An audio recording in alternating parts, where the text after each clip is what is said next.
اس دفعہ ایران نے ذرا سا مختلف رویہ اختیار کیا، اور وہ تمام مسلم ممالک جو گزشتہ تقریباً 2 سال سے غزہ کے مسلمانوں کے اوپر ظلم و ستم کی وجہ سے چپ تھے، آج اس وقت ان میں سے تہران کی طرف سے بحرین کا منامہ جو ہے، پھر اس کے بعد ابوظہبی، دبئی اور ریاض، ان کے بارے میں اطلاع ہے کہ جہاں جو امریکن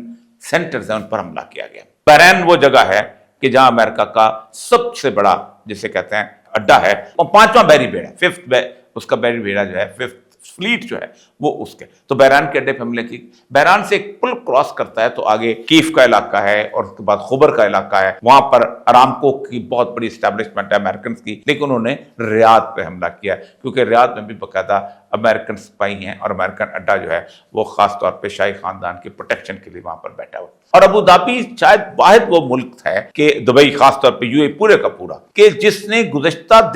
2 دن پہلے یعنی صرف 36 گھنٹے کے اندر جو افغانستان کے اوپر پاکستان نے اٹیک کیا تھا، اور پھر اس کے بعد افغانستان نے پاکستان کے اوپر اٹیک کیا، یہ دونوں طرف سے جو چل رہا تھا اس میں ترکی نے، سعودی عرب نے، ایران نے، چین نے، تمام ممالک نے ان دونوں مسلم ممالک کی صلح کرانے کے لیے کوشش کی، لیکن UAE مکمل طور پہ خاموش ہوا